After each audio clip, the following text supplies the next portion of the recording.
दोस्तों, आज सुनिए बुद्ध और एक चरित्रहीन स्त्री की कहानी। संन्यास लेने के बाद गौतम बुद्ध ने अनेक जगहों की यात्रा की। एक बार वह एक गांव में गए। वहां एक स्त्री उनके पास आई और बोली, आप कौन हैं? मुझे तो कोई राजकुमार लगते हैं आप। क्या आप मुझे बताएंगे कि इस युवावस्था में संन्यास लेने का क्या कारण है? बुद्ध ने बड़ी ही विनम्रतापूर्वक उत्तर दिया कि 3 प्रश्नों के हल ढूंढने के लिए ही मैंने संन्यास लिया है। बुद्ध ने फिर कहा, हमारा यह शरीर जो आज युवा और आकर्षक है, पर यह शरीर जल्दी ही वृद्ध होगा, फिर बीमार और अंत में मृत्यु को प्राप्त हो जाएगा। मुझे वृद्धावस्था, बीमारी व मृत्यु के कारण का ज्ञान प्राप्त करना है। बुद्ध के विचारों से प्रभावित होकर उस स्त्री ने उन्हें भोजन के लिए अपने घर पर आमंत्रित किया। तुरंत ही यह बात पूरे गांव में फैल गई।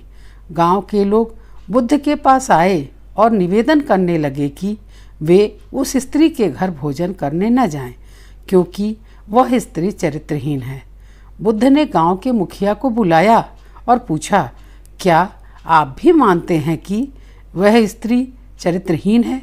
मुखिया ने कहा, मैं कसम खाकर कहता हूँ कि वह बुरे चरित्र वाली स्त्री है। आप उसके घर न जाएं।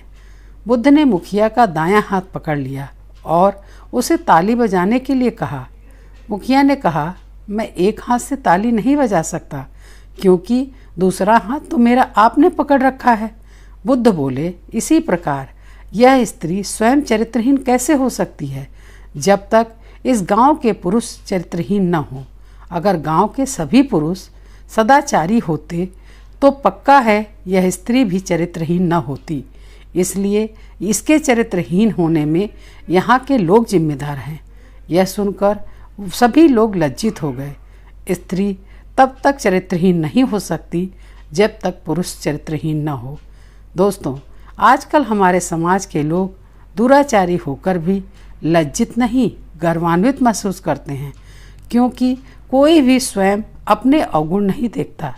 यही समाज की रीति और नीति बन चुकी है। आज हमें इस विषय में गंभीरता से विचार करने की आवश्यकता है। आप सभी को कहानी कैसी लगी कमेंट करके ज़रूर बताइएगा, तथा मेरे चैनल को लाइक और सब्सक्राइब करके मेरा प्रोत्साहन कीजिए। मिलती हूँ ऐसी ही एक नई और अनोखी कहानी के साथ। धन्यवाद।